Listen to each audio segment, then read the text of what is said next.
Long distance के लिए अगर x लार्ज है तो हम जानते हैं कि b 1/x³ के प्रोपोर्शनल होता है।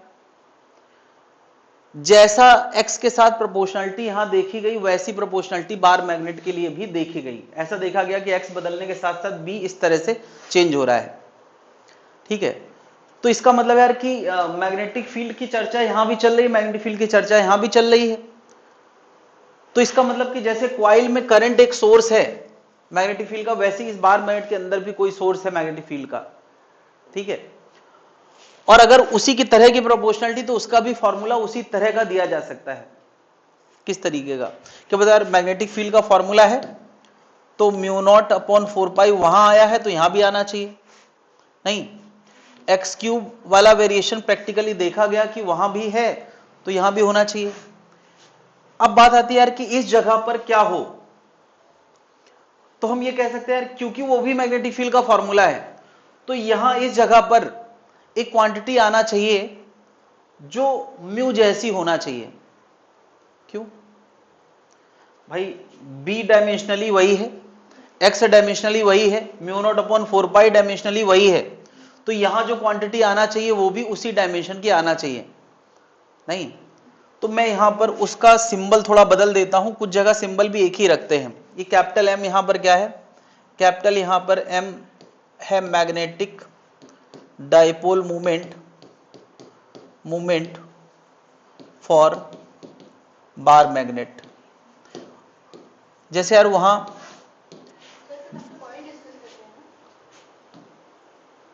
ये फॉर्मूला किसका है? कॉइल का है। और कॉइल में जो हम लोगों ने मैग्नेटिक फील्ड का फॉर्मूला पढ़ा है वो ये पढ़ा है। जैसा बिहेवियर मैग्नेटिक फील्ड का इसका था, प्रैक्टिकली देखा गया कि इसका बिहेवियर मैग्नेटिक फील्ड वेरिएशन का और उस बार मैग्नेट के आसपास मैग्नेटिक फील्ड का बिहेवियर एक जैसा होता है। तो इसका मतलब b 1/x³ के प्रोपोर्शनल होता है, एक बात। ठीक है, और किन बातों पे डिपेंड करना चाहिए? क्योंकि b का ही फॉर्मूला ये है, b का ही वही है, तो उसका कांस्टेंट भी सेम आना चाहिए और यहां भी सेम ही आना चाहिए, सेम डायमेंशन की चीज आना चाहिए। तो मैंने यार नाम भी उसका सेम ही रखा है। क्या रखा है? Magnetic dipole movement. But magnetic dipole movement for bar magnet लिखा है मैंने, वहां म्यू क्या था? Magnetic dipole movement of the coil था। तो यार म्यू का फर्दर एक फॉर्मूला था। क्या फॉर्मूला था म्यू का? NIA। लेकिन यार यहां कैपिटल M का फर्दर हम कोई फॉर्मूला नहीं बना सकते हैं। क्या नंबर ऑफ टर्न इसके लिए बार मैग्नेट के लिए डिफाइंड है क्या? करंट बार मैग्नेट के लिए डिफाइंड है क्या? इसके अंदर करंट फ्लो कर रहा है क्या? नहीं, इसके अंदर कुछ कारण तो है लेकिन अभी उसका कारण हम नहीं जानते, वो करंट तो नहीं है एटलीस्ट। NIA क्या होता था? कॉइल का एरिया। क्या बार मैग्नेट का क्रॉस सेक्शन एरिया से ये रिलेटेड होना चाहिए क्या? हाँ, खैर यार वहां पर सारी रीजनिंग बायो-सेवर्ट लॉ से थी। कॉइल का जो ये फॉर्मूला डिराइव हुआ है किससे डिराइव हुआ है? बायो-सेवर्ट लॉ से। और यहां इस बार मैग्नेट के लिए ऐसा कोई लॉ हम नहीं जानते, बस इतना जानते हैं कि वेरिएशन एक जैसा है। उस आधार पे हम लोगों ने फॉर्मूला एक जैसा बना लिया है। और मैं बस ये कह सकता हूं कि m का यूनिट क्या होगा? बताओ। अच्छा, म्यू का यूनिट क्या होता है? एम्पियर मीटर स्क्वायर होता है। तो बस मैं ये कह सकता हूं यार कि ये भी एक क्वांटिटी है जिसकी यूनिट एम्पियर मीटर स्क्वायर होना चाहिए। बस इतनी बात हम लोगों ने हूबहू कॉपी कर ली। और लॉजिक ये है कि मैग्नेटिक फील्ड वो भी है, मैग्नेटिक फील्ड ये भी है, तो फॉर्मूले का लुक भी एक जैसा होना चाहिए। म्यू की हम फर्दर रीजनिंग जानते हैं कि म्यू का फर्दर फॉर्मूला क्या है, क्योंकि हमने उसको बायो-सेवर्ट लॉ से लाया है। इसमें एम की रीजनिंग हम नहीं जानते कि एम किस वजह से। ऑब्वियसली हम इसकी रीजनिंग जानेंगे कभी ना कभी, अभी हमने केवल फॉर्मूला मैच कराया है। क्या इतनी बात सबको समझ में आ गई है? फॉर्मूला मैच कराने की वजह क्या है? अभी हम लोग थोड़ा और मैच कराएंगे तो एकदम बिल्कुल पैटर्न बन जाएगा। इतनी बात पहले तो समझ में आ जाना चाहिए कि हमने कॉइल के फॉर्मूले से मिलता जुलता बार मैग्नेट का एक फॉर्मूला बनाया है। ठीक है, उसकी वजह क्या है? कुछ वजह मैं पहले क्लियर कर दूं। एक इलेक्ट्रिक डाइपोल अगर इसी E की यूनिफॉर्म इलेक्ट्रिक फील्ड में रखा जाता है तो उस पर एक टॉर्क लगता है, वो फॉर्मूला है P sin थीटा। ठीक है, एक कॉइल को अगर किसी यूनिफॉर्म मैग्नेटिक फील्ड में रखा जाए थीटा के एंगल पे तो उस पर भी टॉर्क लगता है। यार ये भी हमने डिराइव किया था और ये भी हमने डिराइव किया है। क्या? Mu B sine theta. ऐसा देखा जाता है एक नॉर्थ साउथ बार मैग्नेट को अगर कोई थीटा के एंगल पे रखता है तो उस पर भी एक टॉर्क लगता है, और जो टॉर्क लगता है तो इसका मतलब वो किसके प्रोपोर्शनल होगा, देखा गया कि वो b sin थीटा के प्रोपोर्शनल है ना। तो इक्वालिटी लाने के लिए जो टर्म आएगा वो डायमेंशनली किसके बराबर होना चाहिए, यार सीधी सी बात है, b sin थीटा के प्रोपोर्शनल है और ये टॉर्क मैग्नेटिक टॉर्क है। जैसे मैग्नेटिक इस कॉइल में torque something into b sin theta था, इसमें भी something into b sin theta है, तो वो समथिंग म्यू की डायमेंशन की चीज ही होना चाहिए, क्योंकि ये भी टॉर्क है, ये भी टॉर्क है, ये भी टेस्ला वाली चीज है, ये भी टेस्ला वाली चीज है, तो बचा हुआ टर्म उसी यूनिट का तो होना चाहिए। हाँ, इससे केवल ये शकल मैच करा रहा है, बट ये सेम टर्म नहीं है। कोई अगर कहे क्या टॉर्क यहां और वहां टॉर्क सेम यूनिट का है, बिल्कुल है, लेकिन क्या ई साइन थीटा यहां और बी साइन थीटा वहां सेम यूनिट का है क्या, नहीं, तो पी और म्यू की डायमेंशन मैच नहीं करेगी। क्या बात मेरा है, तो लुक इनका उनका तीनों का एक जैसा है, वहां वो ना सिर्फ लुक एक जैसा है बल्कि डायमेंशन भी सेम है ना। इसके अलावा पोटेंशियल जी का फॉर्मूला इलेक्ट्रोस्टैटिक में हमने क्या पढ़ा था, माइनस पी कॉस थीटा, यहां क्या है minus mu B cos theta, तो फिर यहां क्या हो जाना चाहिए, minus M B cos theta. ठीक है, इस पूरे मैचिंग की शुरुआत हमने यहां से कराई है। क्या ये फॉर्मूला एक कॉइल के एक्सिस पे x दूरी पे फॉर्मूला है, और ये तो हमने प्रूव किया, पहले बायो सावर्ट से लाया फिर उसको अप्रोक्सीमेट करके प्रूव किया। क्या इलेक्ट्रोस्टैटिक का ये फॉर्मूला हमने प्रूव किया है कि नहीं, और अब इसके अंदर भी वो फॉर्मूला हूबहू वैसे ही काम कर रहा है, बस म्यू की जगह m नाम इन्वॉल्व कराना पड़ा है। अब यार हम थोड़ा सा इसको और मैच कराने के चक्कर में थे, क्या बताओ, म्यू का फर्दर फॉर्मूला NIA होता है और P का फर्दर फॉर्मूला क्या होता था, P का फॉर्मूला याद है, P होता था डाइपोल मोमेंट। अगर ये दोनों चार्ज 12 के गैप में रखे होते थे और इनमें कुछ Q का चार्ज होता था, तो डाइपोल मोमेंट याद है, dipole moment, electric dipole moment हम लोगों ने कैसे डिफाइन किया था, Q इंटू 12। डाइपोल मोमेंट क्या होता था, Q इंटू 12। तो यार अब ऐसा है कि यहां NIA है, यहां Q इंटू 12 है, तो वहां क्या लिखें यार, अभी हम क्या अंदर की साइंस जानते नहीं, बस बाहर एक थ्योरी जबरदस्ती की बना रहे हैं, वो भी मिलती जुलती। तो बाहर किसी ने उसको उसी फैशन में लिखा जैसा इलेक्ट्रिक डाइपोल में था, क्या बीच का गैप 12, अगर ये गैप कितना है 12, तो उसके साथ चार्ज के एनालॉगस एक टर्म मल्टीप्लाई कर दिया m, और m का एक नाम रखा गया क्या, पोल स्ट्रेंथ। यार ये किसके एनालॉगस है, जैसे यार q यहां चार्ज होता था, वो एक पोल को यानी मोनोपोल को रिप्रेजेंट करता था, एक चार्ज की वैल्यू को डिनोट करता था। इसी तरह से यहां स्मॉल m पोल स्ट्रेंथ है और ये चार्ज के एनालॉगस क्वांटिटी है। यार चार्ज के सिमिलर नहीं है ना, चार्ज की यूनिट का है, लेकिन चार्ज के एनालॉगस में क्यों कर रहा हूं, क्योंकि जिस फैशन में ये P डिफाइंड था उसी फैशन में वो क्या कैपिटल M डिफाइंड है। नहीं, क्या बताओ, इन दो डाइपोल में, इन दो पोल में माइनस और प्लस को अलग किया जा सकता है कि नहीं, क्या वहां पे उनको अलग नहीं किया जा सकता। फिर भी हमने एक टर्म डिफाइन किया है जो चार्ज जैसा है और उसका नाम क्या रखा है, पोल स्ट्रेंथ। स्मॉल m क्या है यहां पर, पोल स्ट्रेंथ।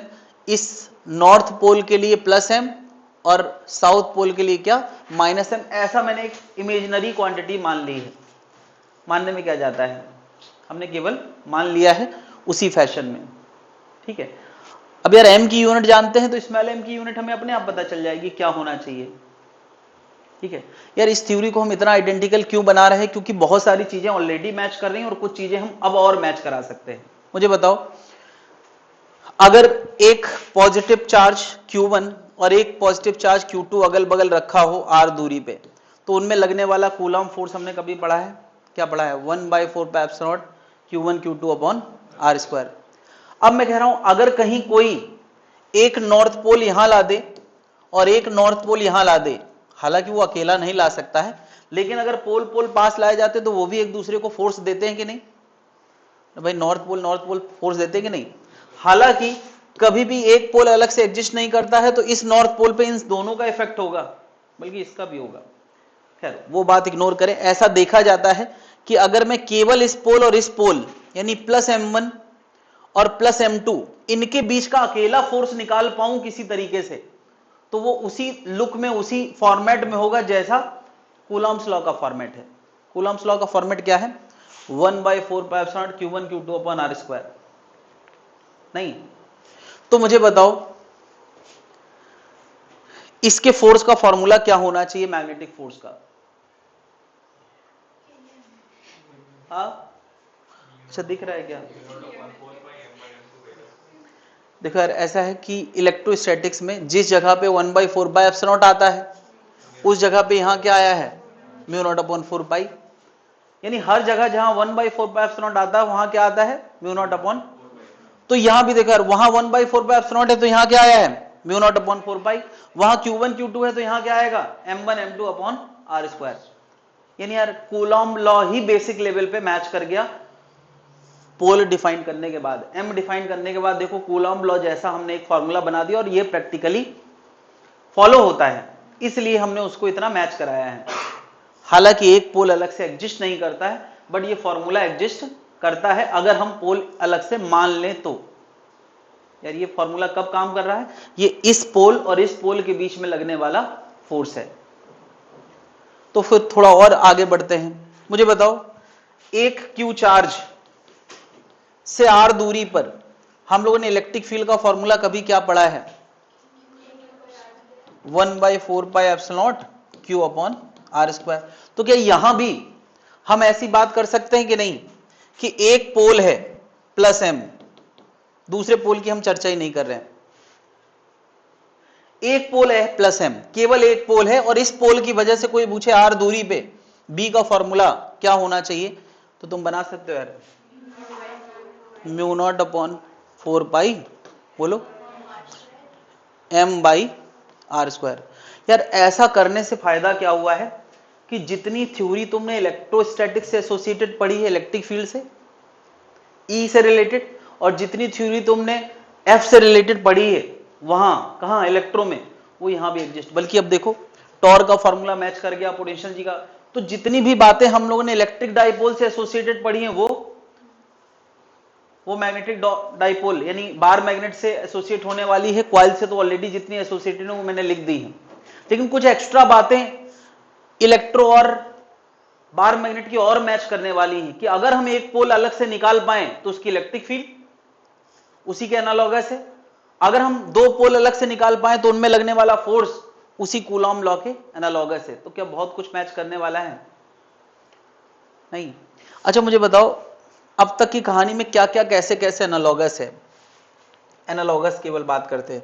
क्या यहां पर P स्मॉल m के एनालॉगस है? यहां म्यू से एनालॉगस था बट म्यू की चर्चा हमें करना नहीं है, ये अलग ही बात है। और बताओ जरा magnetic field electric field E किसके एनालॉगस है? B के एनालॉगस है। कांस्टेंट 1/4πε0 किसके एनालॉगस है? μ0/4π के। नहीं। और Q किसके एनालॉगस है? Q किसके एनालॉगस है? स्मॉल m के। तो अब यार इनसे जुड़ी हुई जितनी बातें इलेक्ट्रो में हमने पढ़ी हैं वैसी ही बार मैग्नेट के लिए भी काम करेंगी। क्या बात समझ पा रहे हैं?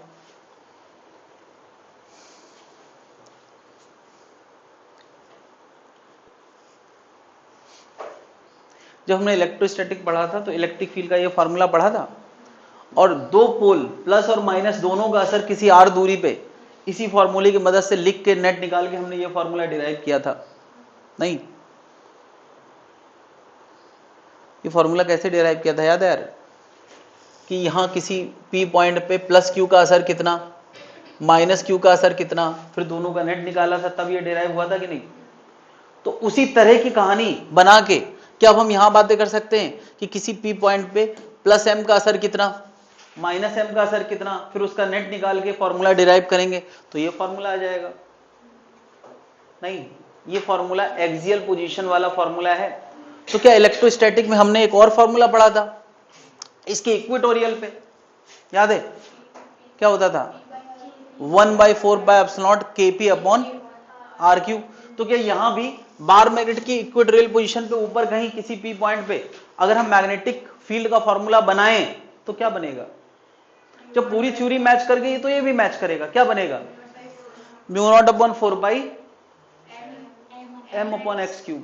नहीं तो ये मैंने एक्सियल का लिखा है, ये फॉर्मूला एक्सिस का है, ये भी क्या है एक्सिस का है, ये भी क्या है एक्सिस का है। तो यार मैं इसी के साथ इक्वेटोरियल पोजीशन का बी इक्वेटोरियल का फॉर्मूला और लिख देता हूं। क्या इक्वेटोरियल का फॉर्मूला तुमने पढ़ा है, P upon x cube, x दूरी पे, तो यहां बन जाएगा बी इक्वेटोरियल का क्या बनना चाहिए, म्यू नॉट अपॉन 4 पाई एम अपॉन एक्स क्यूब। यार हम उसी मेथड से डेराइव कर सकते हैं इसको, जब सब कुछ मैच कर गया है तो ये तो बनना ही है। तो ये सारी बातें एज अ होल याद रखोगे तो सही रहेगा, सब एक दूसरे पे टिका रहेगा। क्या पूरा पैटर्न समझ में आ पा रहा है? ऑनलाइन वाले सुन पा रहे हैं? Yes sir.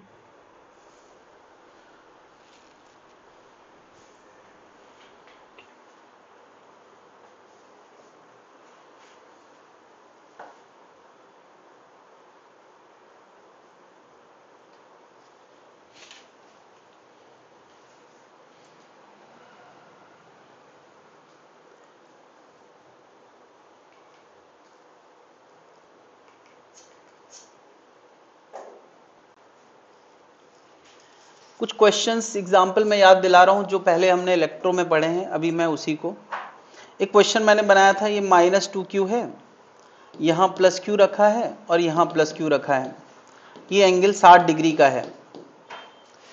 तो क्या इसको हम लोग दो डाइपोल के इक्विवेलेंट मान लिया करते थे, एक डाइपोल इधर और एक डाइपोल इधर, है ना, इनकी बीच की दूरी लेटर से d मान लेते हैं। बताओ यार इस डाइपोल का डाइपोल मोमेंट कितना होगा? यार एक -q इसके साथ सोच लेते थे तो एक डाइपोल इधर बन गया, और एक -q इसके साथ सोच लेते थे तो एक डाइपोल इधर बन गया। तो इसका हो जाएगा q इंटू डी और इसका भी हो जाएगा q इंटू डी। क्या दो डाइपोल हो गए, एक इधर एक इधर, दोनों के बीच का एंगल कितना है 60। तो वो पी नेट निकाला करते थे, क्या होगा √p² plus p² plus 2pp cos 60, नहीं तो वो √3p आ जाएगा और p की जगह क्या लिख देंगे q इंटू डी। याद आया? तो अब सोचा यार कल को कोई ऐसे दो बार मैग्नेट रख दे, एक साउथ इधर नॉर्थ इधर, एक साउथ इधर नॉर्थ इधर। मैं बता दूं यार ये बात ध्यान रखें कि जो बार मैग्नेट का डाइपोल मोमेंट डायरेक्शन होता है वो हमेशा साउथ से नॉर्थ की तरफ होता है। क्या इलेक्ट्रो में भी तो निगेटिव से पॉजिटिव की तरफ होता था? तो क्या साउथ नेगेटिव चार्ज के इक्विवेलेंट होता है और नॉर्थ पोल पॉजिटिव चार्ज के इक्विवेलेंट होता है, तो नेगेटिव से पॉजिटिव की तरफ। अगर इनके बीच का 60 डिग्री का एंगल है तो बता यार इसका एम नेट कितना आएगा, नेट मैग्नेटिक डाइपोल मोमेंट। तो अगर इंडिविजुअल मैग्नेट का मुझे बार मैग्नेट का डाइपोल मोमेंट पता है तो ये कितना आ जाएगा, जैसे इसका √3p आता था, इसका क्या आएगा √3m आएगा। m का कोई फर्दर फॉर्मूला बनाना चाहे तो अगर इसका पोल स्ट्रेंथ +m -m दिया है तो बस हम कैपिटल M की जगह क्या लिख देंगे m इंटू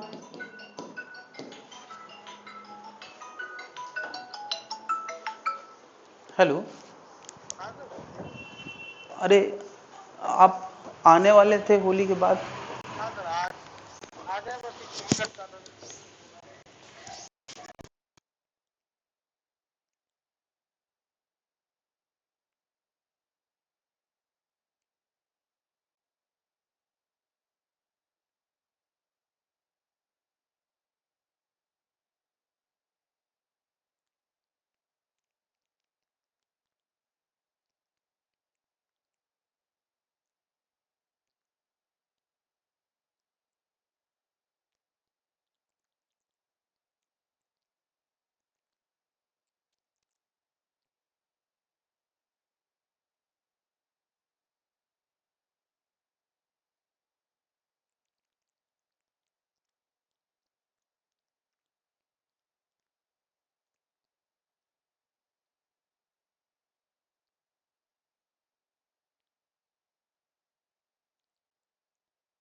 इलेक्ट्रो में एक कैटेगरी ऑफ क्वेश्चन नहीं संभव है जो केवल इसमें संभव है। जैसे मैं कह दूं यार एक बार मैग्नेट ऐसा था कि यहां प्लस एम है, यहां माइनस एम है, और अभी इनके बीच का गैप डी है कुछ, ठीक है। और अभी अगर मैं इस डायपोल को कुछ ऐसा टेढ़ा मेढ़ा कर दूं, ऐसा, ठीक है, तो यहां प्लस एम, यहां माइनस एम है, लेकिन क्या बता यार, पहले निगेटिव से पॉजिटिव के बीच का जो लेंथ वेक्टर था वो डी था, और अब निगेटिव से पॉजिटिव के बीच का जो लेंथ वेक्टर है,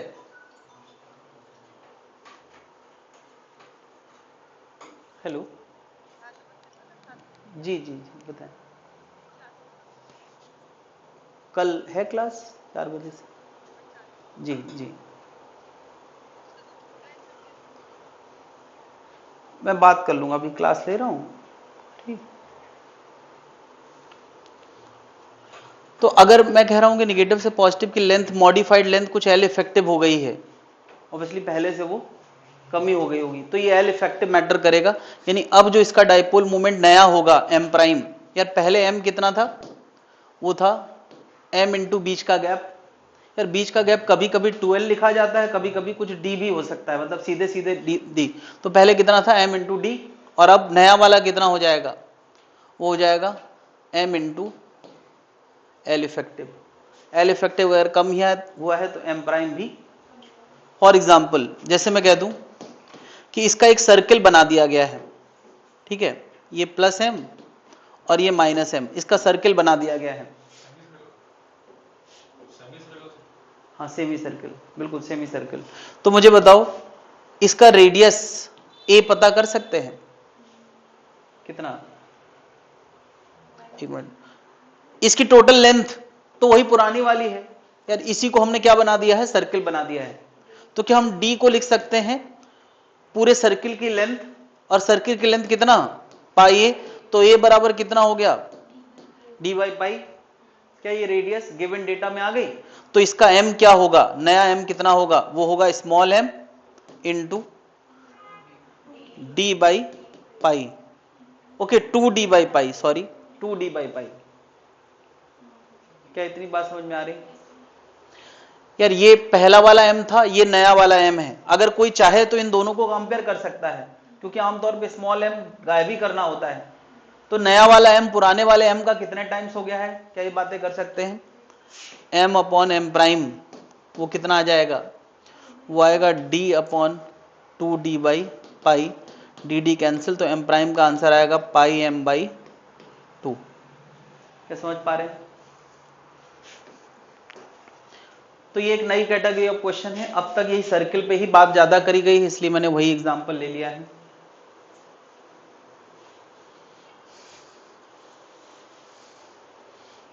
ये बातें यार इलेक्ट्रो में नहीं हो सकती हैं, ये बात केवल और केवल इसी में हो सकती है, क्योंकि इलेक्ट्रो में तो वैसे भी तुम कैसे भी दो डायपोल रख दो तो उनका शॉर्टेज गैप तुम्हें वैसे ही नजर आएगा। ये ध्यान रखना है, जैसे m का जो आंसर होता है, ये m का, उसमें यार m वेक्टर क्वांटिटी है तो ये डिस्टेंस भी वेक्टर क्वांटिटी है, और वेक्टर क्वांटिटी हमेशा टेल से हेड तक के लाइन ज्वाइनिंग को ही बोला जाता है, तो इसलिए हम ऐसा कर सकते हैं यहाँ पे।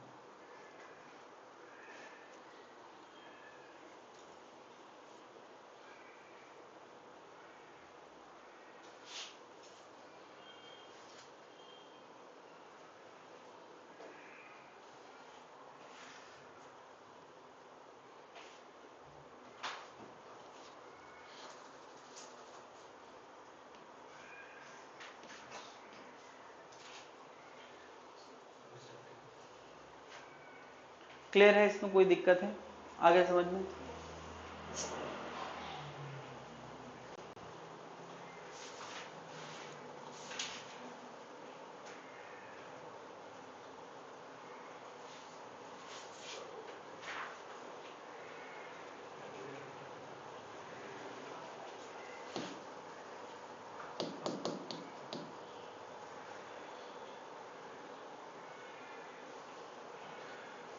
मैंने अभी थोड़ी देर पहले बताया था कि दो बार मैग्नेट जिनकी पोल स्ट्रेंथ पता है, प्लस एम माइनस एम, या कुछ चलो m1 m1 कह लेते हैं, प्लस m1 और इसका क्या है प्लस M2 माइनस M2, इनके बीच का फासला कुछ R है और ये सारे पोल D के गैप में हैं, ठीक है। अगर मैं कहूं कि यार इस M2 पर इसको 1 कहते हैं, इसको 2 कहते हैं, net magnetic force on 2 due to 1। अगर कोई ये पूछे कि यार इस बार मैग्नेट पर इस बार मैग्नेट ने कितना फोर्स दिया, अक्सर ये क्वेश्चन ही मीनिंगफुल है। क्वेश्चन तो और भी हो सकते हैं बट उनका कोई मीनिंग नहीं है। ये बताओ अच्छा, क्या ये M2 और माइनस M2 आपस में एक दूसरे को अट्रैक्ट कर सकते हैं इलेक्ट्रो वाले लॉजिक से? लेकिन क्या ये इसको राइट देगा तो ये इसको, तो अंदर ही अंदर जो फोर्स लग रहे होंगे उसका कोई मीनिंग नहीं है। वो इस बार मैग्नेट को ना राइट शिफ्ट कर सकते हैं ना लेफ्ट शिफ्ट कर सकते हैं। नहीं यार, एक मॉडल याद आया है मुझे, वो ट्रक का मॉडल था कि इस ट्रक से एक मैग्नेट अटैच्ड है और यहाँ एक मैग्नेट अटैच्ड है साउथ, तो क्या ये ट्रक चलेगा कि नहीं? हाँ, देखने से चलना चाहिए, मगर एक और मॉडल याद आ रहा है, ये बैल या घोड़ा जो भी कह लो, और ये गाजर लटका है इसी से, गाजर, ये क्या है गाजर या जो भी ये खाता है इसकी पसंद का। यार मुझे घोड़े गधों के बारे में ज़्यादा पता नहीं है तो बताओ ये चलता रहेगा कि नहीं? तो यार ये एक अलग चीज है यार, ये उसको बेवकूफ बनाया जा रहा है।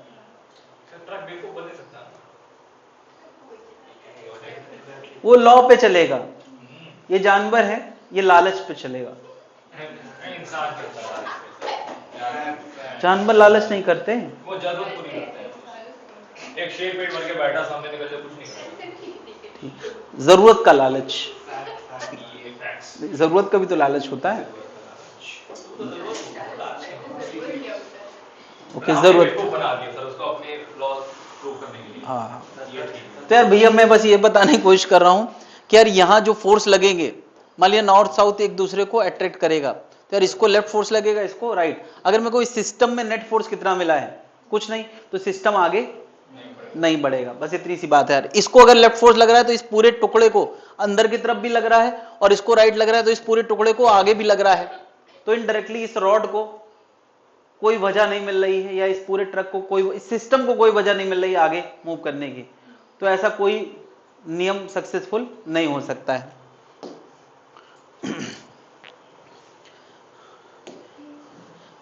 एक मैंने स्टोरी सुनी थी अपने गांव के पास में कि किसी ने एक जनरेटर बनाया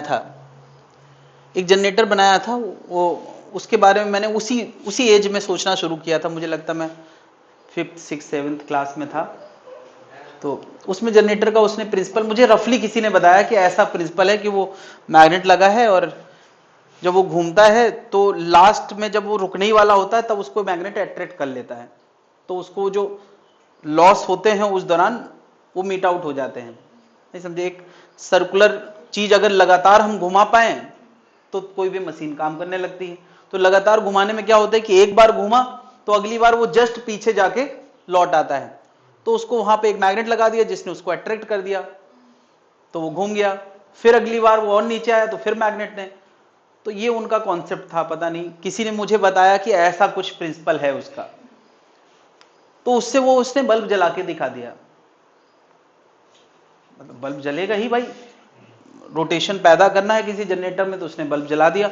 तो पूरे शहर में, मतलब पूरे कस्बे में, पूरे 2-4-10 गांव में ये हल्ला हुआ था। उसको इनाम मिला था, शायद इंदिरा गांधी ने उसको इनाम दिया था। हाँ बिल्कुल, ये सब मेरी सुनी हुई बात है, पता नहीं कितनी सही है ना। बाद में मतलब बहुत समय तक मैं सोचता रहा कि यार ऐसे कैसे हो सकता है कि वो बिना फ्यूल के चलेगा, और ऐसे, मतलब ये उस समय मुझे भी समझ में आता था कि यार कॉन्सेप्ट तो ठीक ही लग रहा है, लेकिन क्या एनर्जी कंजर्वेशन का वायलेशन नहीं है कि जो भी एनर्जी के लॉसेस हो रहे हैं वो रिकवर हो जा रहे हैं? क्या ऐसा संभव है? तुम्हें क्या लगता है? हाँ क्या, उसने बल्ब जला के दिखा दिया था, सबसे बड़ी बात।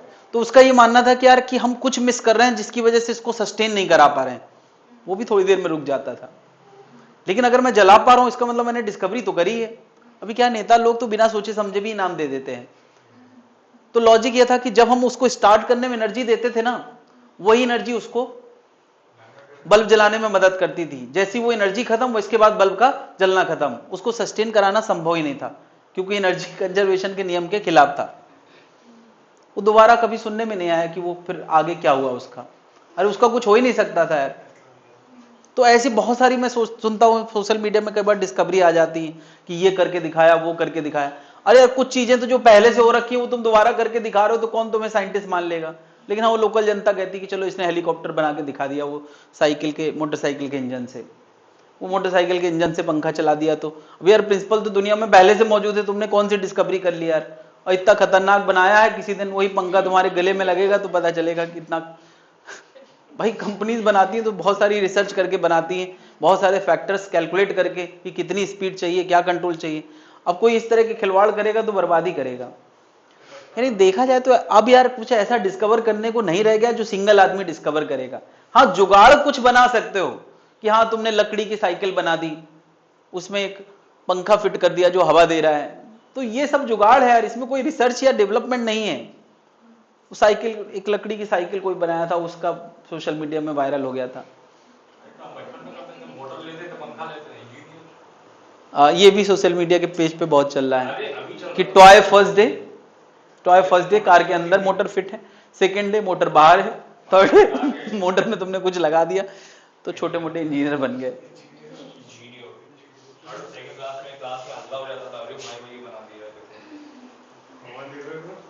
चलो यार, या तो ऐसी यूटिलिटी हो उसकी कि भाई ठीक है, मान लिया रेगुलर चीज है लेकिन तुमने ऐसा कुछ बनाया जो पैसे बचा सकता है, तो मैं कहूँगा ठीक है भैया तुमने अच्छा काम कर लिया है। भाई फ्यूल बचा सकता है तो अच्छा काम कर लिया है। बिना डिस्कवरी के जबरदस्ती क्रेडिट लेने वाली बात है। क्या था? -m1 + m1। तो मेरा मुद्दा यहाँ था कि यार ये M2 आपस में भी फोर्स लगाता होगा, लेकिन उसका इससे कोई लेने देना नहीं। ये अगर किसी वजह से राइट या लेफ्ट अट्रैक्ट या रिपल हो सकता है तो केवल बाहर के फैक्टर की वजह से। तो मेरा इंटरेस्ट इस बात पे है कि इस M1 और -m1 और +m1 ने इसको कितना फोर्स दिया।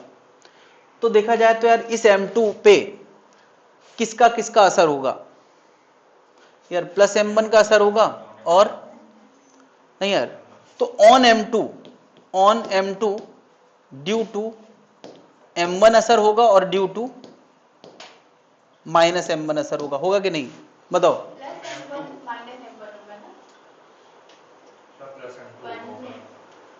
यार M2 पर, इस वाले पोल पर ये फोर्स देगा कि नहीं, राइट देगा कि लेफ्ट?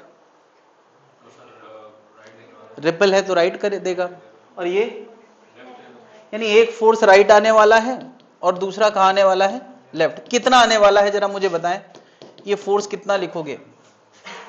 फोर्स का फॉर्मूला अभी तुम लोगों ने नया नया बनाया था, क्या बनाया था? μ0/4π Q1 Q2/r²। तो Q1 की जगह M1 M2 और दूरी कितनी यार, इनके बीच की दूरी कितनी है, r²। क्या ये हम कूलॉम्स वाले फॉर्मूले सोच पा रहे हैं? दूसरा बताओ जरा, इस -m1 की वजह से M2 पे कितना लगेगा, जल्दी बताएं। μ0/4π M1 M2 अपॉन, क्या बताओ अब इन दोनों के बीच की दूरी कितनी, r और d मिला के कितनी हो गई, r + d का होल स्क्वायर। क्या ये बात सबको समझ आ रही है? कोई दिक्कत है?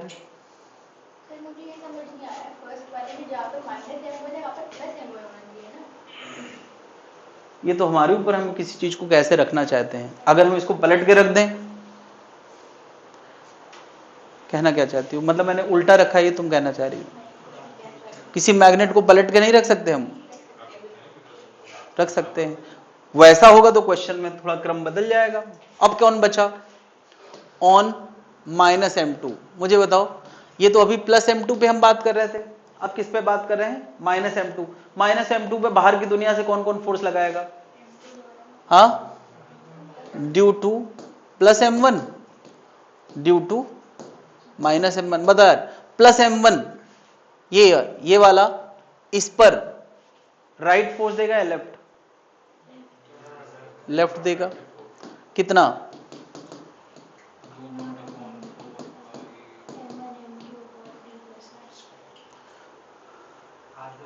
प्लस m1 की वजह से, हाँ, d प्लस आर का होल स्क्वायर, बिल्कुल सही है। फिर बताओ माइनस m1 पे कितना लगेगा यार? इसकी वजह से इस पर क्या लगेगा? हाँ, mu naught upon 4 pi m1 m2 divide by का होल स्क्वायर। और राइट लगेगा कि लेफ्ट? क्या ये रिपल्सिव लगेगा कि नहीं?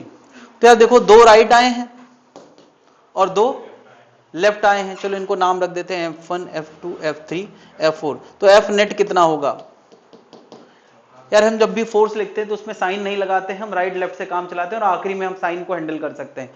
कौन कौन राइट है यार? ये राइट है, ये राइट है और ये क्या है? लेफ्ट है। तो F1 plus F4 minus F2 minus F3 क्या ऐसे निकल आएगा? क्या क्या कॉमन आ जाएगा पूरे आंसर में? Mu not upon 4 pi common आ जाएगा, m1 m2 कॉमन आ जाएगा, अंदर क्या बचेगा? 1 by R square 1 by 2d plus R का होल स्क्वायर, और ये दोनों घटाओगे तो बन जाएगा -2 अपॉन d प्लस आर का होल स्क्वायर। देख लें आराम से।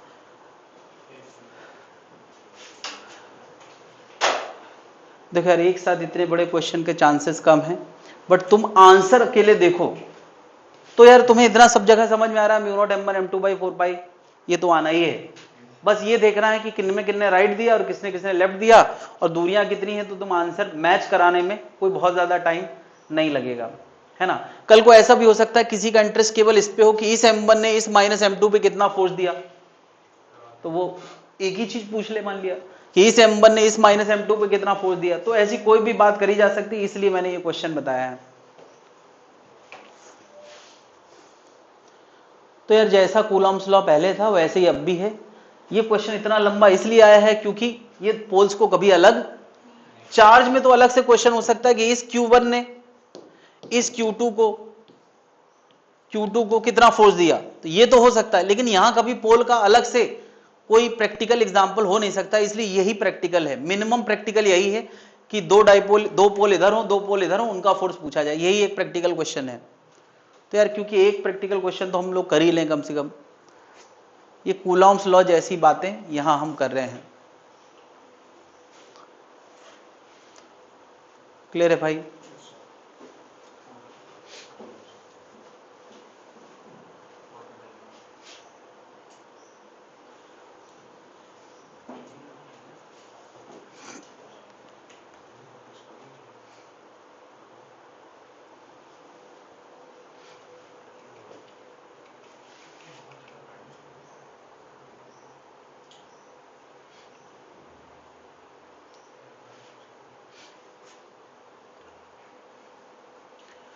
ये मैं बस याद दिला रहा हूं कि इसको देख के तुम्हें इसकी याद आना चाहिए। एक प्लस क्यू चार्ज है, एक माइनस क्यू चार्ज है, और पी पॉइंट जो कि सेंटर से कितनी दूरी पे है? आर दूरी पे है। ये आधी लेंथ एल है, आधी लेंथ एल है। तो बता रहे पी पॉइंट पे net magnetic field, net electric field कभी लाया करते थे कैसे? माइनस की वजह से टुवर्ड्स, प्लस की वजह से अवे, और इस ई और ई का नेट कुछ 2e cos थीटा और फिर cos थीटा रख के, सब कुछ रख के, पता है ये फॉर्मूला तुमने कभी क्या लाया था? ये लाया था 1/4 pi epsilon p upon R cube. तो इस टॉपिक में क्या होना चाहिए? पहली बात तो e की जगह b आएगा, जहां 1/4 पाई एप्सिलॉन है क्या आएगा? जहां p है वहां क्या आएगा? m अपॉन, अगर r लिखा है तो r क्यूब, x लिखा है तो r। क्या यहाँ p का फर्दर फॉर्मूला होता था 12 इंटू क्यू? यहाँ m का फर्दर फॉर्मूला क्या है? Small m into 12। बिल्कुल, ये बस मैं याद दिला रहा हूँ, सिमिलर बातें यहाँ करी जा सकती हैं। ठीक है, तो ये तो बहुत बेसिक डेरिवेशन हो गया, इसको कोई डिराइव करने की जरूरत ही नहीं है, जब हमें पहले से आता है तो दोबारा क्यों डिराइव करेंगे, नहीं। तो नई बातें क्या हो सकती हैं, जैसे मैं कह दूं ए बार मैग्नेट ये है प्लस एम माइनस एम, ठीक है, और एक बार मैग्नेट ये है, चलो यार मैं इनका प्लस एम माइनस एम नहीं कैपिटल एम दे देता हूं, इनके कॉम्बिनेशन पे कभी कोई बात कर ले, एक बार मैग्नेट ये है, एम के डाइपोल मोमेंट का ये कैपिटल एम पोल स्ट्रेंथ नहीं है, बल्कि कैपिटल एम क्या है, मैग्नेटिक डाइपोल मोमेंट, ठीक है, ये है एक, और एक बार मैग्नेट ये है, और इसके सेंटर से बाहर आर दूरी पे कोई पी पॉइंट है, यार पॉइंट पी कहां है, is outside the plane, outside above plane at distance R, और ये आर कैपिटल एल से काफी बड़ा है, यानी इन दोनों बार मैग्नेट इधर कोई पॉइंट है, उस पे नेट मैग्नेटिक फील्ड क्या होगी, find B net at P, P पे नेट मैग्नेटिक फील्ड कितनी होगी। चलो यार पहले मैं तो इलेक्ट्रो वाली बातें याद दिला दूं, तुम्हें याद है इलेक्ट्रोस्टैटिक जब हमने पढ़ा था तो प्लस माइनस डाइपोल की वजह से इलेक्ट्रिक फील्ड हमेशा कहां होती है, ये प्लस से माइनस के पैरेलल होती है, प्लस से माइनस के पैरेलल होती है, नहीं आर दूरी पे, फॉर्मूला भी पता ही है, बिल्कुल। मुझे बताओ ये पी पॉइंट यहां है, तो क्या इस बार मैग्नेट के लिए वो एक्सियल पोजीशन है या इक्वेटोरियल, इक्वेटोरियल है, यार इसमें कोई एक प्लस होगा एक माइनस होगा, तो मैग्नेटिक फील्ड उसके माइनस से प्लस की तरफ होगी, देखो जैसे यहां था इधर होगी कि नहीं, और कितनी होगी यार, इससे आर दूरी पे इस जगह पे इस पॉइंट पे मैग्नेटिक फील्ड होगी एम बाई आर क्यू, और क्या इस वार मैग्नेट की लेंथ के पैरेलल होगी कि नहीं, और दूसरे वाले की वजह से, क्या दूसरे वाले की वजह से कुछ ऐसे होगी, कोई एक प्लस माइनस होगा, होगी तो 90 डिग्री पे, क्या इस लेंथ के पैरेलल ही तो होगी, तो अब दो मैग्नेटिक फील्ड सोर्स हो गए कि नहीं, तो इस पॉइंट पे नेट मैग्नेटिक फील्ड कितनी आएगी, √2 इंटू जो बी एक की वजह से होगा, क्या बी नेट होगा √2 बी, जहां पे B due to one bar magnet, एक बार मैग्नेट की वजह से जो बी आएगा उसका √2 टाइम्स हो जाएगा, लॉजिक क्या, दोनों आपस में 90 डिग्री पे, तो √b² प्लस b² करोगे कि नहीं, अरे 90 डिग्री पे यही तो होता है, और b की जगह कितना μ0/4 m/r³, क्या समझ गए। अभी क्या इन बार मैग्नेट का कोई नया कॉम्बिनेशन बनाया जा सकता है, अरे क्या ये बार मैग्नेट अगर 60 डिग्री पे स्क्यू कर दिए जाए तो वहां भी 60 डिग्री वाला मामला बनेगा, ऐसे कुछ नए अरेंजमेंट बनाए जा सकते हैं जिससे बी नेट की बातें करी जा सकती हैं।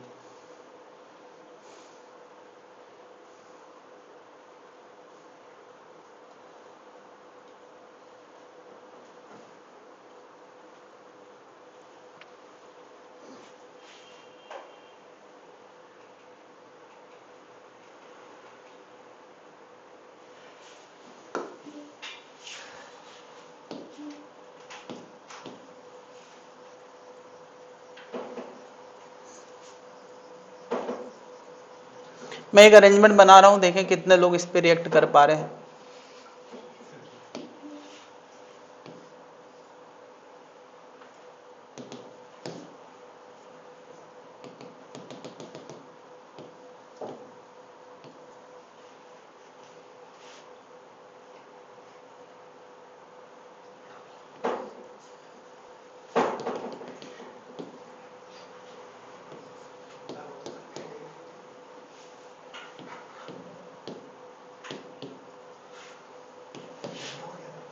बता यार पी पॉइंट पे नेट मैग्नेटिक फील्ड कितनी होगी,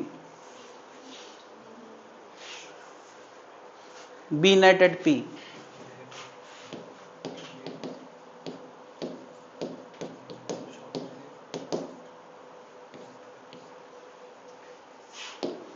ये सब तो नोट कर लिया ना भाई,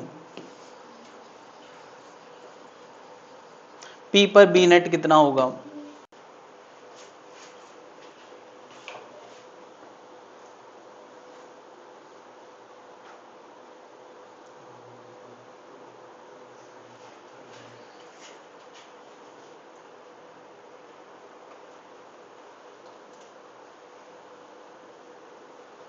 थोड़ा ज्यादा हो गया क्या?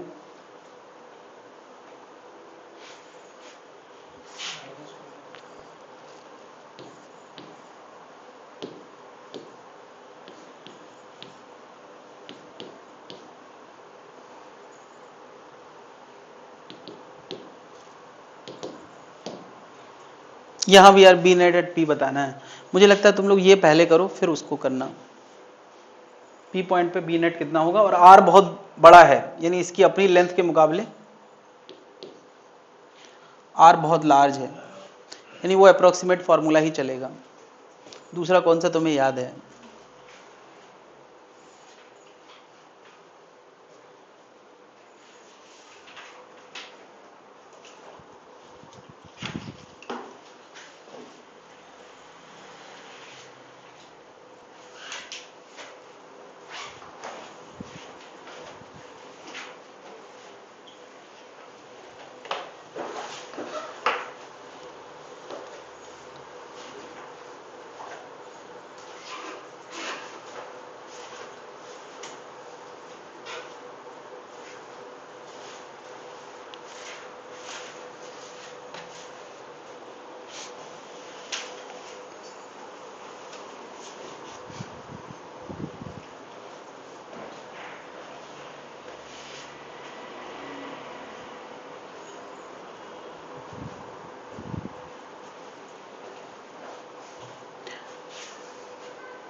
व्हाट्सअप कर सकते हैं राधिका?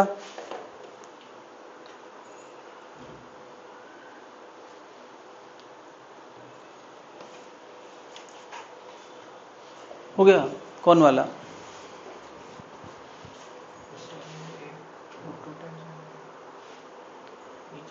ये बताओ, एक के लिए पी पॉइंट और दूसरे के लिए, तो दोनों के फॉर्मूले सेम होते हैं क्या?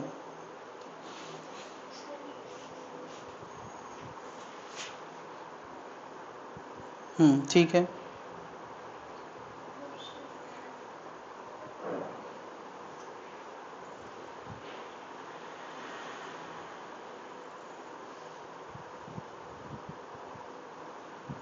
अच्छा बताओ, इसकी वजह से मैग्नेटिक फील्ड राइट आएगी या लेफ्ट आएगी? सोच के देखो, प्लस से अवे होता है ना एक्सियल पोजीशन में।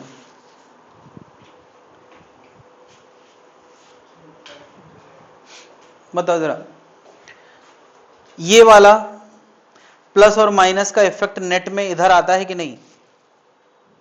या ये एक्सियल पोजीशन है और इसका बी होता है, तुम्हें पता है एक्सियल पोजीशन का बी क्या होता है? क्या होता है? Mu not upon 4 pi 2m upon R cube. नहीं, एक तो ये हो गया यार इस तरफ। बताओ ये माइनस प्लस है, इसका असर कैसा आएगा? इक्वेटोरियल, और इक्वेटोरियल में यार वो ऐसे होता है अपोजिट साइड। खैर ये फर्क नहीं पड़ता नीचे है या ऊपर है, क्योंकि अल्टीमेटली 90 डिग्री पे है, तो नेट निकालने में नहीं। अच्छा मुझे बताओ, ये वाला बी जो है, ये वाला, इसका मैग्नीट्यूड कितना होगा? Mu not upon 4 pi m by R cube, यही मुझे बताना था, क्योंकि इसके लिए ये इक्वेटोरियल पोजीशन है और इसके लिए वो एक्सियल है, तो बी नेट कितना होगा? हाँ, बी नेट, मान लिया इसको मैं v1 कह दूं, इसको b2 कह लूं, तो बी नेट कितना होगा? Under root of b1 square plus b2 square. तो क्या क्या कॉमन आ जाएगा? Mu not upon 4 pi common आएगा, आर क्यूब कॉमन आएगा, m कॉमन आएगा, अंदर अंडर रूट 5 आ जाएगा। देख ले आराम से, कितने लोगों ने कर लिया है? अरे भाई देखो, यहाँ 2 का स्क्वायर और यहाँ 1 का स्क्वायर, तो वो अंडर रूट 5 आ जाएगा, बाकी सब तो कॉमन ही आ जाएगा। अगर ये बात समझ गए हैं तो अब P के लिए काम कर सकते हैं यार।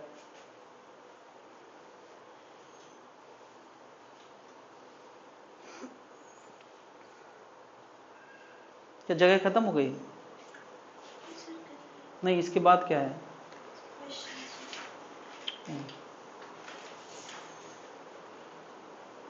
उधर मत लिखो, ये क्वेश्चन जहाँ पे है उसके साइड में जो जगह है यहाँ यहाँ लिख लो, या फिर और कई जगह है। तुम्हारा क्या, तुम नहीं लिख रहे हो इस पर वर्कबुक?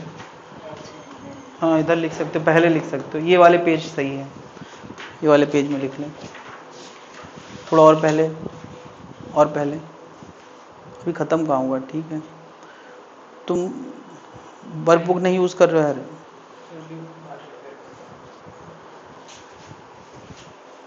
हाँ भाई, क्या किया?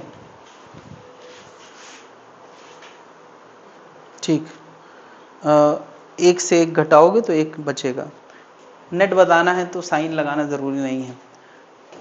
मुझे बताएं, ये वाला कहाँ की तरफ मैग्नेटिक फील्ड देगा? ये वाला। यार देखो, प्लस का अवे असर आता है माइनस का टूवर्ड्स, तो नेट हमेशा इधर आता था। यार इसको 1 कह ले मान लिया, तो B1 इधर आएगा। नहीं, फिर बता यार, एक्सियल पोजीशन में है ये P पॉइंट, प्लस इधर माइनस इधर है, तो नेट कहाँ आएगा? राइट आएगा, B2। इसको 2 कह ले तो B2। तो क्या B नेट वो आएगा, कोई ज्यादा में से कम घटा देंगे, ज्यादा कौन सा आएगा? तो B2 माइनस B1, ये नेट आएगा। समझ गए? B2 कितना?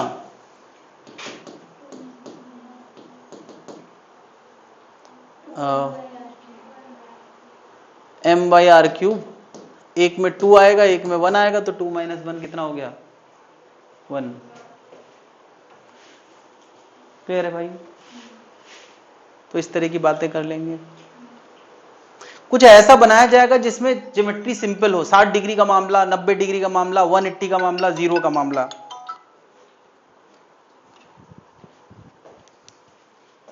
हेलो, अरे सर आपसे बोला था मैंने, आप बच्चे बोला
एक डिवाइस है जो एसएचएम के कॉन्सेप्ट पे काम करता है। हम लोगों ने एक बात करी है कि जब भी कोई bar magnet external uniform magnetic field में रखा जाता है थीटा के एंगल पे, ऐसा कोई बार मैग्नेट है, ठीक है, और ये यूनिफॉर्म मैग्नेटिक फील्ड के साथ थीटा एंगल पे है, तो क्या इस पे हम लोग बात कर रहे थे टॉर्क लगता है। तो टॉर्क ऑन बार मैग्नेट का फॉर्मूला क्या था?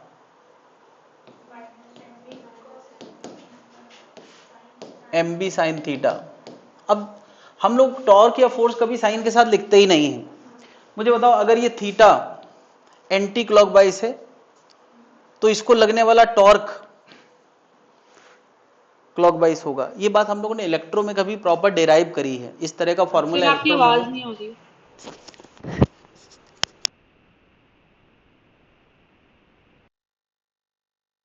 अभी आ रही है आवाज? हेलो,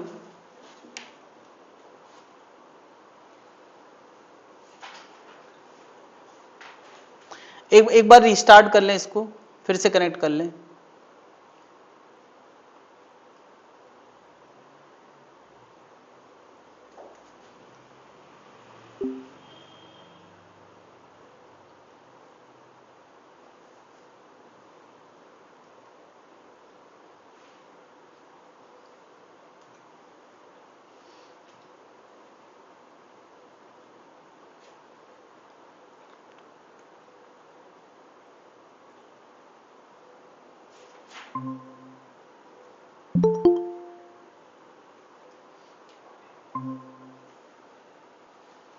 सुन पा रहे हैं? Yes sir. तो अभी मैं कह रहा हूं कि प्लस माइनस ये बार मैग्नेट है, प्लस एम पे राइट फोर्स लगेगा, माइनस एम पे लेफ्ट फोर्स लगेगा, तो इसको कैसे सेंस का टॉर्क लगने वाला है? क्लॉकवाइज। अगर एंगल एंटी क्लॉकवाइज है तो फोर्स रीस्टोरिंग है, उसको अपनी ओरिजिनल जगह पे वापस लाने की कोशिश कर रहा है। नहीं, मैं फिलहाल ये डिस्कशन थीटा स्मॉल के लिए करने वाला हूं। बताओ अगर थीटा स्मॉल है तो torque equal to M B into theta लिखा जा सकता है कि नहीं? अरे भाई थीटा स्मॉल में साइन थीटा को हम क्या लिख देते हैं? थीटा। दूसरी बात, अगर हम इसको विद साइन लिखना चाहें तो मैंने अभी अभी दिखाया है थीटा एंटी क्लॉकवाइज से टॉर्क कैसा है? क्लॉकवाइज। तो क्या ये जो लुक आया है ये एसएचएम का स्टैंडर्ड लुक है? अगर कोई रिजिड बॉडी में ऐसा टॉर्क लगता है तो वो एसएचएम की कंडीशन फुलफिल करता है, तो ये एसएचएम की कंडीशन को फुलफिल कर रहा है। तो क्या एसएचएम की कंडीशन अगर कोई फुलफिल कर रहा है तो उसका जो कांस्टेंट थीटा का साथ आता है वो हमारे काम का होता है, क्योंकि उसी की मदद से क्या निकाला जाता है? Time period. तो यार इसका टाइम पीरियड का फॉर्मूला क्या बनेगा? इसके टाइम पीरियड ऑफ ऑसिलेशन का फॉर्मूला क्या बनेगा? T equal to 2 pi under root I by C. याद है? और C की जगह यहां क्या है? MB। तो ये बन जाएगा 2 pi under root I by MB। ठीक है, ये टाइम पीरियड का फॉर्मूला बन गया। तो यानी अगर किसी रॉड को किसी मैग्नेटिक फील्ड में थोड़ा सा डिस्टर्ब करके छोड़ दो तो वो लगातार ऑसिलेट करता रहेगा। तो यार वाइब्रेशन मैग्नेटोमीटर में इसी तरह का प्रिंसिपल होता है। बेसिकली उसको एक धागे से लटका दिया जाता है किसी फील्ड में, तो उस फील्ड में अगर तुम थोड़ा भी डिस्टर्ब, जैसे ऐसे यूनिफॉर्म फील्ड है, ऊपर छत से धागे से कोई एक मैग्नेट लटका दिया गया है बिल्कुल सेंटर पे, और थोड़ा सा उसको इधर से डिस्टर्ब करके छोड़ोगे तो क्या करेगा? बार मैग्नेट ऐसे ऐसे ऑसिलेट करेगा। तो उसका अगर हम टाइम पीरियड निकाल पाए, टाइम पीरियड एम और बी, एम और आई तो पता ही होगा, तो हम उसकी मदद से उस जगह पर जो मैग्नेटिक फील्ड है वो निकाल सकते हैं। बेसिकली वो किस पर्पस के लिए होता है? टाइम पीरियड हमें नजर आएगा, मोमेंट ऑफ इनर्शिया हमें पता होगा, एम उसका पहले से पता होगा, तो बी निकालने का एक मेथड हो सकता है। तो हमें पता है अर्थ की भी मैग्नेटिक फील्ड होती है। अगर इस मैग्नेटोमीटर अरेंजमेंट को नियर द अर्थ सरफेस हम वाइब्रेट कराएं, नियर द अर्थ सरफेस, तुम्हें अच्छा ये बात पता है कि अर्थ की मैग्नेटिक फील्ड होती है हर जगह। अगर हमारे पास कोई ऐसा चश्मा होता जो मैग्नेटिक फील्ड को देख पाता तो हमें हर जगह मैग्नेटिक फील्ड नजर आती। इक्वेटर पे सरफेस के पैरेलल होती है, पोल वाले रीजन पे यानी जहां सफेद बालू होता है वहां कैसी होती है? परपेंडिकुलर। और बाकी जगहों पे, इक्वेटर और पोल, बाकी जगहों पे मैग्नेटिक फील्ड थोड़ा सा टिल्टेड होती है विद द अर्थ, और वो थीटा एंगल को हम बोलते हैं angle of no angle of declination, उसको बोलते हैं angle of dip, angle of dip बोलते हैं। तो यार मैग्नेटिक फील्ड हर जगह किसी ना किसी एंगल ऑफ डिप पे होती है। मान लिया उसकी नेट मैग्नेटिक फील्ड अर्थ की बी है इस जगह पे, और angle of dip theta angle है अर्थ के साथ, तो बी के हम दो कंपोनेंट निकाल सकते हैं, बी एक्स वाला और बी वाई वाला।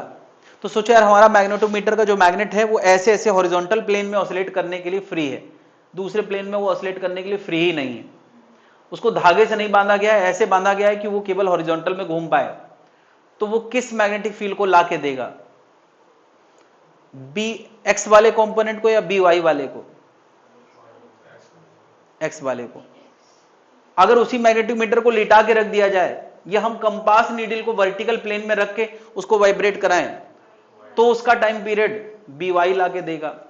लेकिन अगर उसको हम धागे से लटका दें तो यार किसी भी बार मैग्नेट को अगर धागे से लटकाओगे तो वो नेट मैग्नेटिक फील्ड के अलोंग ही रुकेगा, और तब ऑसिलेट करा दे तब वो कौन सा बी देगा? B net.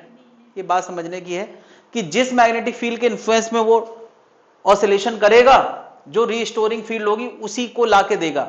अगर तुमने एक्स प्लेन में मैग्नेटिक फील्ड, एक्स प्लेन पे तुमने ऑसिलेशन कराया है तो एक्स प्लेन वाली मैग्नेटिक फील्ड देगा, वाई प्लेन पे अगर ऑसिलेट कराया है तो वाई प्लेन वाली फील्ड देगा, और अगर नेट मैग्नेटिक फील्ड के इन्फ्लुएंस में ऑसिलेशन कराया है तो क्या देगा, बी नेट। यानी यार ये बी कंडीशनल है।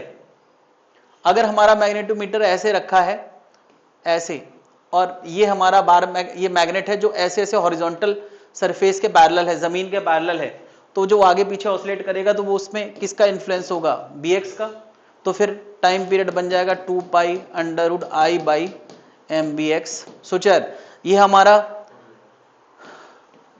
पोटेंशियोमीटर ना होके, ये मैग्नेटोमीटर ना होके एक कंपास नीडल है, उसको हम डिस्टर्ब करके छोड़ दें तो वो भी तो ऑसिलेट करेगा।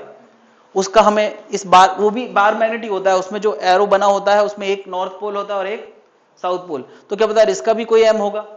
और ये अभी जी के परपेंडिकुलर वाले प्लेन में है, तो यार अर्थ की मैग्नेटिक फील्ड नेट की डायरेक्शन में होती है ऐसे, तो उसका एक कंपोनेंट bx होगा, एक by होगा। तो इस समय ये किसके इन्फ्लुएंस में टॉर्क महसूस करेगा, नहीं नेट के इसमें तो तब महसूस करेगा जब हम इस धागे से, एक धागे से बांधेंगे तो वो ऐसे रुकेगा, ये बी नेट है। यहां अगर तुम इसको ऐसे आगे पीछे ऐसे ऑसिलेट करा दो तो उसको रिस्टोरिंग टॉर्क ये वाली मैग्नेटिक फील्ड देगी। तो यार ये हॉरिजॉन्टल प्लेन में ऑसिलेशन है, ये वर्टिकल प्लेन में ऑसिलेशन है, और ये नेट वाले प्लेन में है। तो यहां टाइम पीरियड लिखोगे 2 pi under root I by M B Y, और यहां क्या लिखोगे, time period T equal to 2 pi under root I by M B earth का जो भी नेट होगा, बी नेट ऑफ अर्थ। यानी तुम किसके इन्फ्लुएंस में, ये लैंग्वेज से पता चलेगा यार कि मैग्नेटोमीटर को किस प्लेन में ऑसिलेट कराया गया है। या तो क्वेश्चन में दिया होगा, या तो कंपैरिजन बेस्ड क्वेश्चन होगा, या तो स्मॉल एम देके निकलवाया जा सकता है पोल स्ट्रेंथ की मदद से। और क्या करेंगे, एम को रिलेट करने वाला एक फॉर्मूला अभी थोड़ी देर बाद हम और देखेंगे, उससे भी निकलवाया जा सकता है। फिलहाल एम लाने का हमारे पास एक ही तरीका है, पोल स्ट्रेंथ इनटू बीच का गैप, या तो सीधे सीधे कोई दे दे। एम को प्रैक्टिकली कैसे लाते होंगे ये क्वेश्चन है। अरे भाई अभी हम लोगों ने एक फॉर्मूला पढ़ा था बी का, बी इक्वल टू क्या, 0.4 पाई 2m अपॉन आर क्यूब। तो आर मेजरेबल है, मैग्नेटिक फील्ड बी वहां कितनी है वो किसी और मेथड से मेजर की जा सकती है, तो एम निकल आएगा।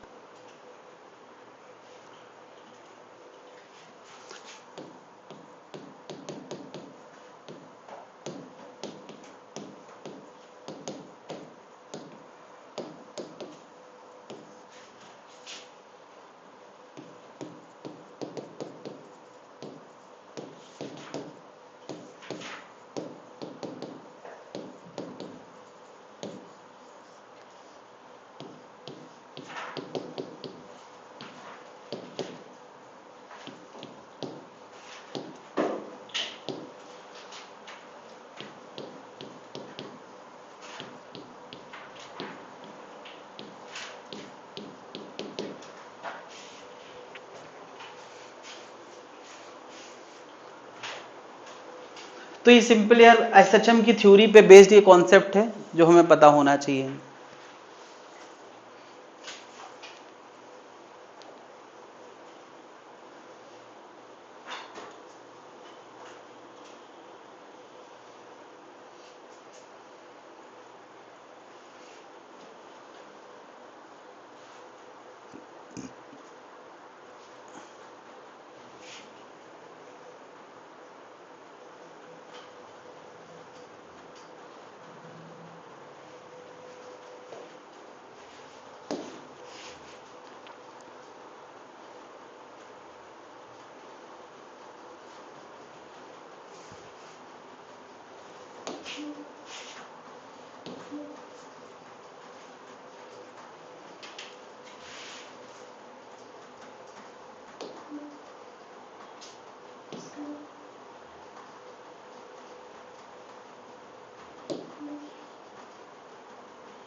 क्या हो गया भाई? क्या खुशी मिल गई भाई? टेस्ट देने नहीं आए थे यार सभी लोग।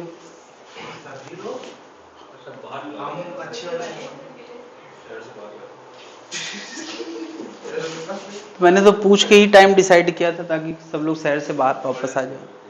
हाँ,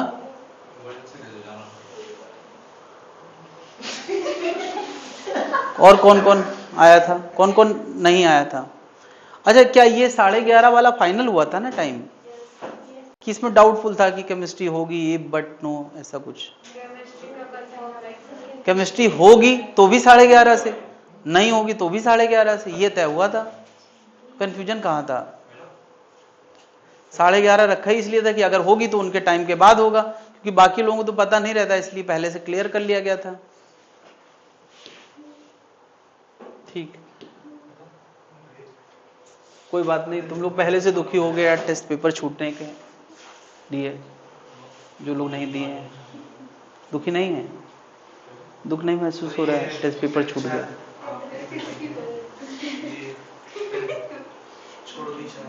कौन?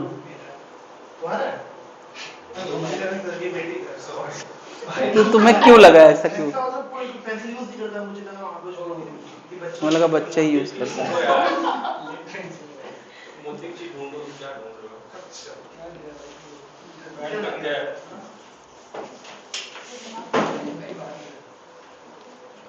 क्या क्या गिर गया?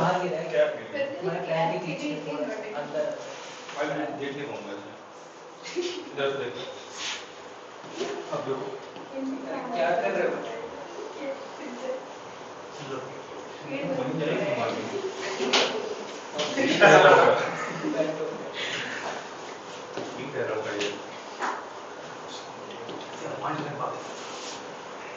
एक डिस्कशन मुझे पता नहीं कि तुम लोगों ने किया है या नहीं किया है।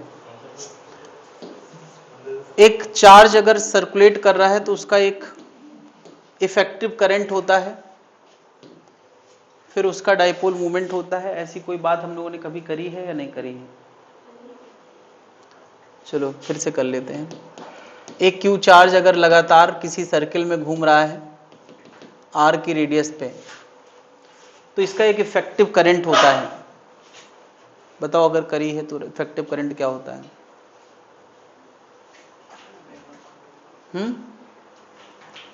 क्यू का चार्ज अगर न्यू की फ्रीक्वेंसी से, ये फ्रीक्वेंसी दिया है,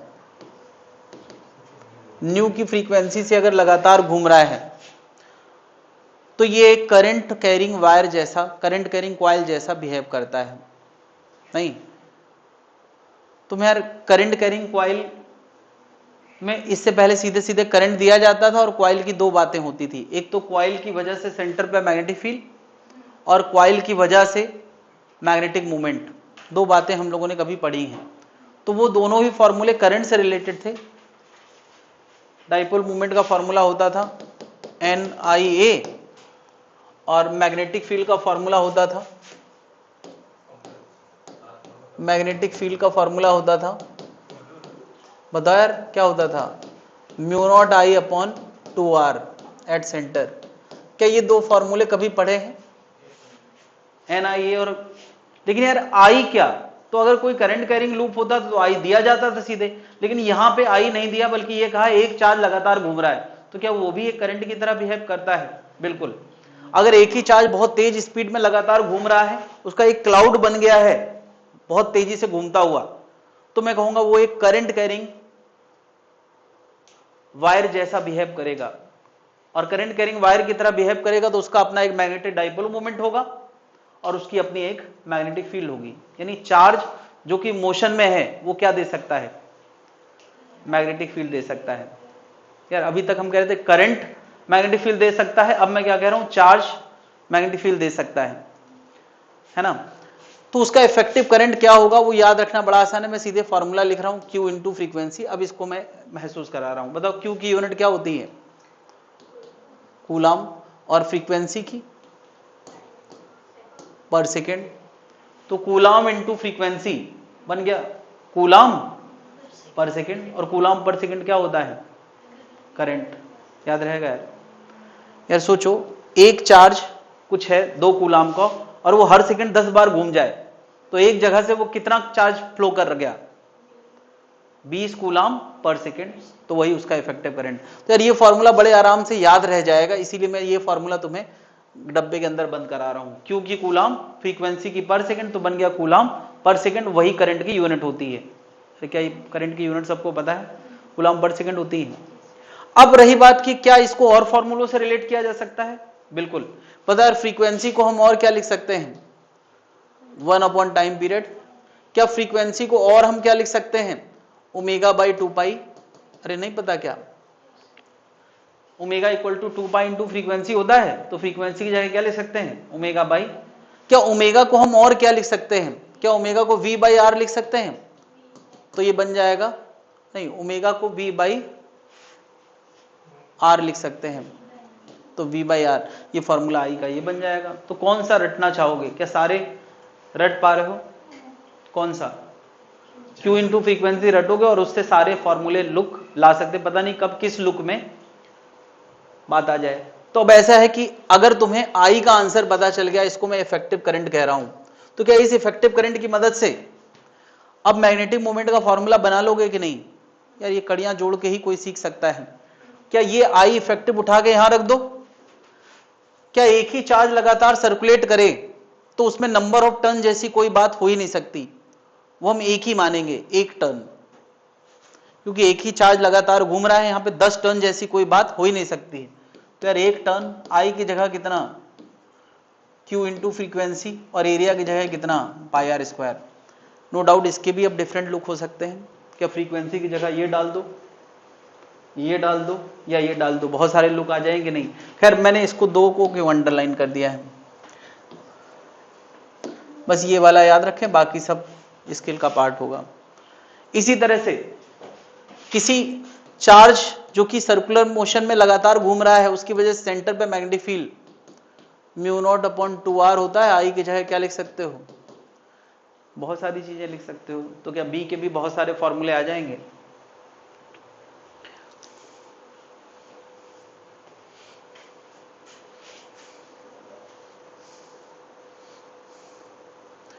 एक सर्कुलेटिंग चार्ज का इफेक्टिव करंट होता है, वो मैग्नेटिक फील्ड भी दे सकता है, उसका अपना एक मैग्नेटिक मोमेंट भी होता है। क्या एक चार्ज का अपना एक मास भी होता है, क्योंकि चार्ज बिना मटेरियल के तो होता ही नहीं। तो एक बहुत फेमस क्वेश्चन है, एंगुलर मोमेंटम और मैग्नेटिक मोमेंट का रेशियो, बल्कि म्यू और एल का ratio, mu by L. Mu यहां क्या है, मैग्नेटिक डाइपोल मोमेंट, और एल क्या है यहां पर, एंगुलर मोमेंटम। म्यू और एल का रेशियो। फिर म्यू का फॉर्मूला क्या होता है, म्यू का फॉर्मूला होता है NIA, N that is 1 I into ए।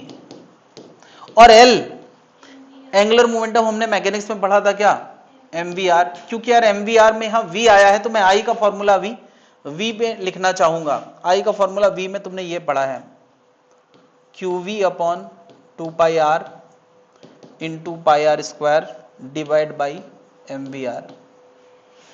जरा देखो ये आंसर क्या आ गया, V से V गया, 2R से R स्क्वायर गया, पाई से पाई गया, ये आ रहा है क्या, Q बाई 2M। कुल मिला के म्यू और L का रेशियो कितना आया है, Q बाई 2M।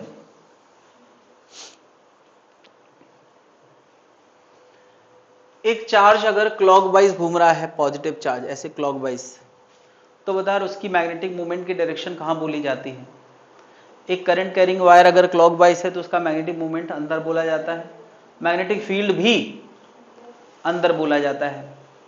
यदि एक घूमता हुआ चार्ज मैग्नेटिक फील्ड दे सकता है। लेकिन अगर ये नेगेटिव चार्ज है तो मैग्नेटिक फील्ड बाहर होगी।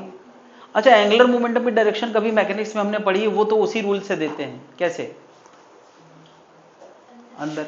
तो मैग्नेटिक मोमेंट एक घूमते हुए चार्ज का इस रूल के हिसाब से आएगा, फिलहाल अंदर है।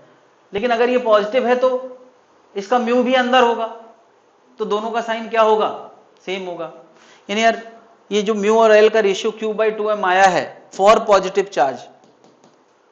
चार्ज, वो होगा +Q/2m, क्योंकि दोनों की डायरेक्शन सेम है। फॉर नेगेटिव चार्ज क्या होगा? फॉर नेगेटिव चार्ज उसको विद साइन हम लोग लिखेंगे -Q/2m। फॉर इलेक्ट्रॉन क्या होगा? हाँ, -E/2m। कि मैं अचानक से ये बात क्यों करने लगा? सर्कुलेटिंग चार्ज और उसकी वजह से मैग्नेटिक फील्ड और मैग्नेटिक मूवमेंट क्यों? क्योंकि मटेरियल लेवल पे जो मैग्नेटिक फील्ड का सोर्स होता है वो ऑर्बिटल पे घूमने वाला इलेक्ट्रॉन या उसका स्पिन ऑफ इलेक्ट्रॉन होता है। तो वो बातें इससे जुड़ने वाली हैं जो हम लोग अगली क्लास में जोड़ेंगे। तो अभी इतना नोट कर लें, अगली क्लास में सोर्स ऑफ मैग्नेटिज्म की बात करेंगे, मटेरियल लेवल पे मैग्नेटिक फील्ड आखिर आती कहां से।